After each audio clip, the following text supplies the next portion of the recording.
He just got sued, but they couldn't get the money. That's exactly what this video is about. And if you have meaningful assets, real estate, a business, investment, savings, maybe a high income, this is one of the most important things you can understand before life gets expensive in a very unpleasant way. Because most people think the danger starts when the lawsuit gets filed. It doesn't. By then, the real game is already underway. The real game is whether your money is still easy to reach, easy to freeze, easy to pressure, and easy to take. And in this video, I'm going to walk you through the story of a man who got sued, looked exposed on paper, but he was structured in a way that changed everything. I'll show you what he did right, what most successful people do wrong, and why the difference between losing sleep and staying calm often comes down to what was done before the papers arrived. And if you appreciate this information, please click the like button so they promote this video. Many thanks. And click subscribe if you haven't already so that when more videos come out like this, you'll get notified right away. And if you want to protect your assets or you have questions, you can visit us at assetprotectionplanners.com and you can get a lot of free information there. Now let me introduce to you Mark, not his real name, but he's one of our clients, and that's where our story begins. Mid-50s, owns a successful service business, several million in net worth. He has a nice home, a couple of rental properties, money in brokerage accounts, some cash, a good income, not flashy, but clearly successful. In other words, he's the kind of person plaintiffs' lawyers love to discover. And Mark was not reckless. He wasn't some fool driving around in a Lamborghini with "Sue Me" painted on the hood. He had insurance. He had an LLC or two. He had a CPA. He had an attorney. He thought he was responsible. He thought he was covered. And that's exactly why this story matters, because the people who get hurt the worst are often not the careless ones. They're the ones who were half protected and fully confident. A lawsuit came out of a business dispute, a contract issue turned ugly, and then personal, and then expensive. And the other side claimed damages, alleged misconduct, threatened punitive exposure, and before long, Mark was personally named. Now, if you've never been personally named in a lawsuit, let me translate this into plain English. It means the legal system is no longer politely circling your business. It's now looking at you, your house, your accounts, your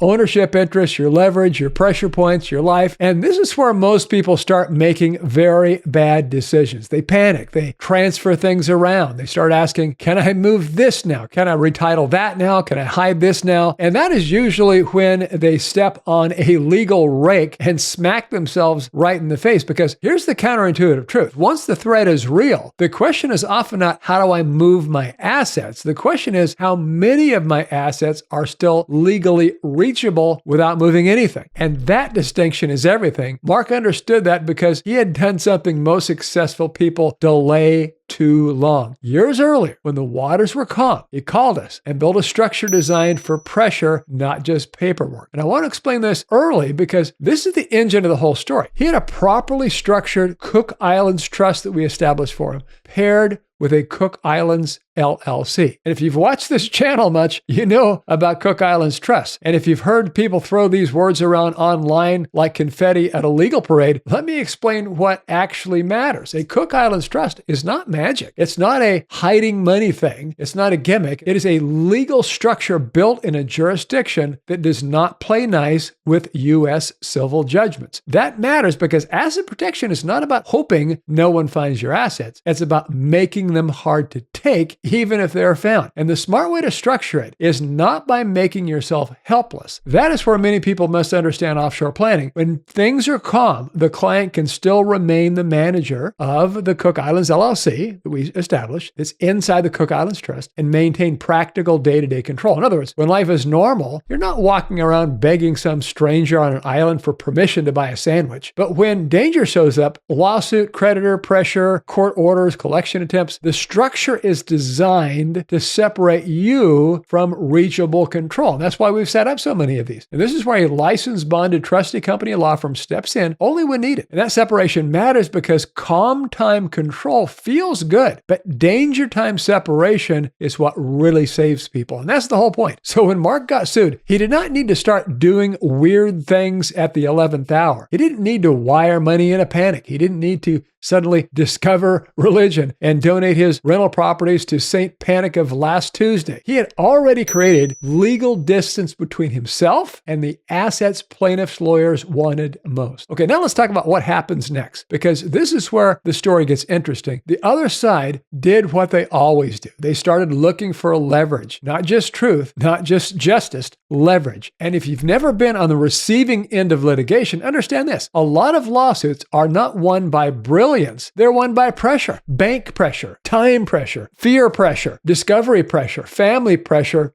business interruption pressure. The legal system often behaves less like a temple of wisdom and more like a very expensive vice grip. They start pulling the usual levers. They want financial records. They wanted ownership information. They wanted to understand what Mark controlled, where the money sat, and what was domestic, what was liquid, and what could be used to force a settlement. And this is where most asset protection plans fail, because most people don't have asset protection. They have asset organization. And that's a big difference. An LLC for your rental property? Fine. A trust from an estate planning attorney? Fine. A revocable living trust? Fine for probate. Fine for passing things on to your kids. Fine for not making your children fight over your silverware while, pretending to grieve. But none of that necessarily changes lawsuit leverage in a meaningful way. If the assets are still easy to reach, easy to attach, easy to pressure, and still under your direct domestic control. And this is what affluent people commonly misunderstand. They think paperwork equals protection. It doesn't. What matters is not how impressive your binder looks. What really matters is whether your opponent can actually get to what matters when they are motivated and legally aggressive. Now, Mark's structure changed that. His domestic assets were not just sitting there naked and smiling his own name like they were auctioning for a plaintiff's lawyer's brochure. Key elements of his wealth had been legally repositioned in a way that made straightforward collection much harder, much slower, and more expensive for his opponent, and much less certain. And let me tell you something that wealthy people understand, in fact, or many of them, and almost everyone else misses. Most lawsuits settle based on leverage, not moral purity. The side with the more pressure usually wins more money. If you remove the pressure, the economics change. So if you're already protected, you have a Cook Islands trust, you have your money inside of it, you're going to be harder to pressure. If the economics change, the appetite changes. And if the appetite changes, suddenly your opponent becomes a lot less heroic. And that's exactly what happened here. Now, I don't want to oversimplify this. A good structure does not mean that you can do stupid things and, float away in a legal cloud while angels play violins. You still have to comply with lawful obligations. You still have to be honest. You still have to get competent legal counsel. You still have to live a real asset protection lifestyle. But what changes is the power dynamic. This is the key phrase in this entire video, the power dynamic. Mark's opponent thought they had found a high-value target. What they actually found was a man whose wealth had been arranged in a way that made him a much worse target than he appeared to be. And that's one of the greatest compliments in asset protection, to look collectible, but be structurally irritating to your opponent. Okay, now let's talk about the mistake that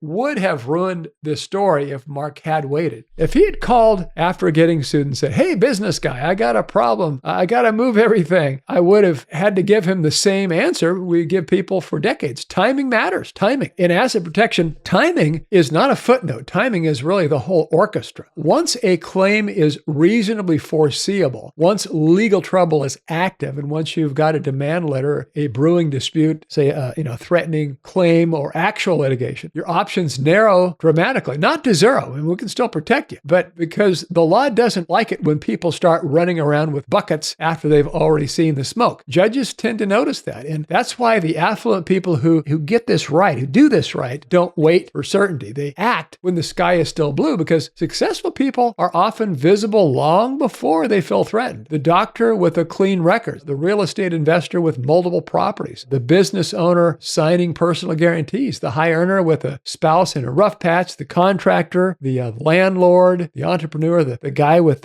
just enough money to be worth the trouble. That's the danger zone, not billionaire territory. Visible wealth with ordinary legal structure. And that is where people get harvested. In fact, I'll give you another counterintuitive truth here. The people people most at risk are often not the richest people. The richest people usually have advisors, structure, and layers. The people who get hit the hardest are often the self-made, highly capable, successful people who built wealth faster than they built protection. Great at earning, weak at shielding. So this is a very expensive combination. Mark had avoided that trap. So when discovery intensified and settlement pressure rose, the lawyers kept trying to answer the same questions. How do we make this hurt enough to force movement in Mark? And that is where the frustration starts for your opponent, because when reachable domestic assets are thin, when meaningful wealth is not just sitting out there in easy strike zones, when legal ownership and practical control have been properly separated, suddenly this fantasy that people have that we'll just squeeze him until he starts to collapse. Once that happens, the tone changes. Aggressive people become reasonable. Outraged people become open-minded. And moral crusaders become accountants. And it's funny how that works. Now, I want to be very clear about something, because this is where a lot of internet nonsense starts. The goal is not to beat the court. The goal is to structure your affairs lawfully in advance so that you are not easy prey in a system built on pressure. And that is a very different thing. If you built the right structure, like a Cook Islands Trust, before the storm. Like I say, we also do this in Nevis down the Caribbean, Belize, Central America. Cook Islands is is south of Hawaii in the South Pacific. If you built the right structure before the storm, you're not cheating. I mean, this is your money. You can do with what you want. You're being strategic. You are doing what sophisticated people have always done, separating ownership, control, visibility, and vulnerability. And that's what wealthy people do differently. They don't just wait until they are in pain to learn architecture. They build the fortress before the arrows. And that leads us to the part most people really never think about. Peace of mind. Being one of the ugliest parts of being sued is not just the money. It's the helpless feeling, the helplessness. It's waking up at 3:12 in the morning, looking at your alarm clock or cell phone next to you there and wondering if your accounts can be frozen, whether your spouse is now involved, whether your rentals are exposed, whether your business can still function, whether your professionals forgot to mention something rather important 5 years ago. That psychological pressure makes people settle terribly. And that is why real asset protection is not just financial strategy, it's emotional leverage reduction. It changes how you sleep, how you negotiate, how you behave under pressure. Mark was calm, not because he enjoyed being sued. Nobody enjoys that, unless you have a very strange hobby. But because he knew the core of what really matters was not just sitting in the middle of the road with a take me sign on it. Okay, now, did that mean the lawsuit vanished? No. Did it mean legal fees disappeared? Also no. Did it mean he had to be careful, disciplined, and properly advised? Absolutely. What it did mean is that the other side could not easily convert legal aggression into financial extraction, like happens to so many people. And that's a very different experience than what most people go through. Now, let me go ahead and I'm going to give you a couple of examples here, two quick contrasts. Example one, a business owner with $4 million in assets, one of our clients in this example. All domestic LLCs, domestic bank accounts, brokerage accounts in his own name, and a very nice home with obvious equity. He gets sued. Now, on paper, he thinks, I've got LLCs. In reality,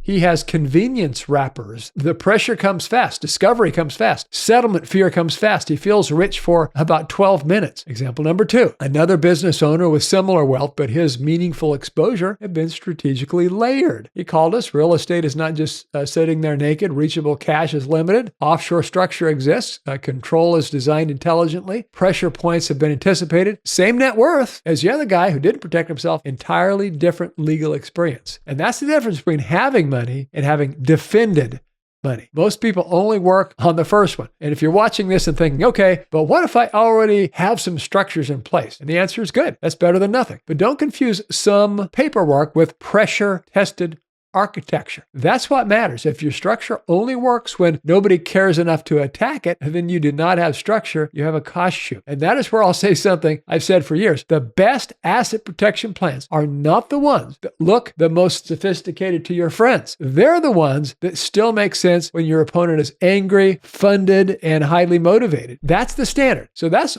also why the Cook Islands Trust remains, in my view, the most powerful asset protection tool available when properly designed designed, properly timed, and integrated into the rest of the person's life. After 35 years in asset protection, after 30 years setting up Cook Islands Trust, I can tell you this with confidence. The people who benefit the most are not the ones trying to do something sneaky. They are usually the ones who finally realize they have become too visible to stay casual. And that's the turning point, not the lawsuit, the realization. The realization that success without structure is exposure. The realization that your attorney, your CPA, your LLC filing service, and your insurance policy may all be useful, but still not enough. The realization that the law is not designed to admire what you built. It is designed to protect conflict. And if your assets are easy to process, they often will be. So why was Mark smiling, our client? Because by the time the lawsuit arrived, he had already done the hardest part. He had made himself a bad target. Not invincible, not magical, not above the law, just hard to reach, hard to pressure, and hard enough to collect from that the economics changed in his favor. And that's the game. So if you take one thing away from this video, let it be this. Wealth is not protected because you earned it. It is protected because you structured it. And that is not the same thing. If you wait until the threat appears, your options shrink. If you plan while things are calm, your leverage grows. And if your money is still easy to reach, then your legal strategy is probably giving you false comfort. And that's fixable. That's a good thing. But it is much more fixable before somebody gives your name to a lawyer. So if this video hit home, if you have meaningful assets, if you're successful enough that one bad event could become a very expensive event, do not wait until someday. The people who get hurt the worst are often the ones who thought they still had more time. I'm the business guy from the Lawyers Limited Law Firm and Asset Protection Planners. If you want more free information, you can visit us at assetprotectionplanners.com. And if you want to understand how to become a much worse target for your opponent before life gets ugly, that's exactly the kind of thing we help people do. Because the goal is not to look rich, the goal is to stay rich. So thanks for watching, and we'll see you in the next video.